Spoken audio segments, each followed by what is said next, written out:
Tariffs are now over. We're not worried about that anymore in terms of Wall Street expectations.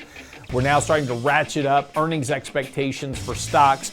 That's starting to feed into the stock market itself. And again, now they're starting to ratchet up year-end expectations. That's going to start kind of pulling some more money back into the markets. So let's talk about what you need to know before the bell this morning. Yesterday, the market rallied a bit early in the morning and then faded off into the afternoon. And that's not really surprising. Markets are still overbought. We're wrestling with this momentum sell signal right now. Futures are flat this morning, waiting the employment report tomorrow. Now, expectations are that the BLS employment report tomorrow will be about 150,000 jobs-ish, depending on who you talk to.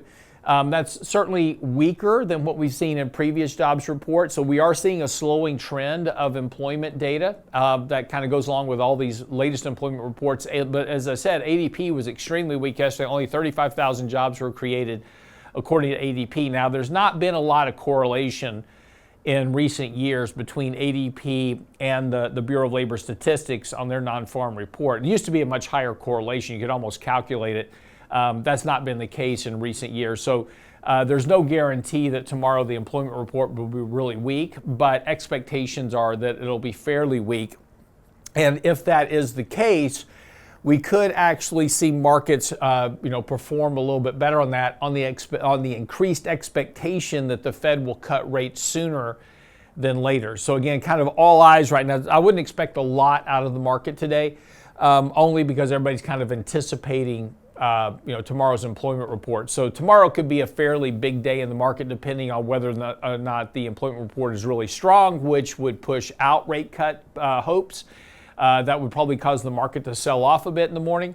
Or if it's really weak, we could see the market rally a bit on expectations the Fed may cut rates sooner rather than later. But one thing to note is that we are very close to all-time highs. We're not that far off of all-time highs here. We're at 59.50 right now. All-time highs were around just a little bit more than 6,100. Wall Street now pushing Wall Street estimates. We've had several firms come out now pushing. Wells Fargo's now at 7,000. By the end of the year. So we're starting to see Wall Street after this rally. Tariffs are now over. We're not worried about that anymore in terms of Wall Street expectations. We're now starting to ratchet up earnings expectations for stocks. That's starting to feed into the stock market itself. And again, now they're starting to ratchet up year-end expectations. That's going to start kind of pulling some more money back into the markets. If we flip over to the Nasdaq, we see exactly the same thing. After a big sell-off in the Nasdaq, everybody was like, Mag 7's dead. It's come roaring back as well. Meta, Nvidia, they've been doing exceptionally well from lows. Palantir have been doing very well. Back very close to all-time highs now on the Nasdaq as well. Same setup though, overbought on both situations. So this market may continue to struggle here just a bit, making gains. It's not going to be like we saw kind of in May, where we had that 7% move in 1 month in the markets. We may start kind of eking out, smaller gains in the markets and kind of clawing our way higher a bit. Again, just trying to bring these moving averages back up. Again, the good news is that the 50 days starting to slope positively again. The 20 days sloping very positively. That's giving good support to the markets right now.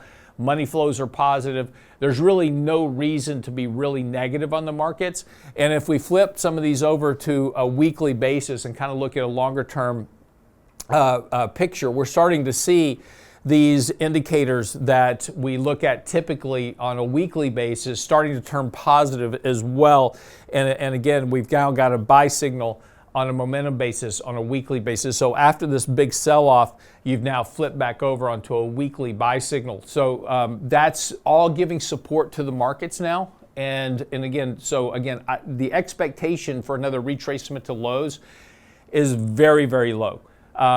Expectations are now is that buy the dips should be kind of the function of investors, at least for the time being. That's what you need to know before the bell this morning.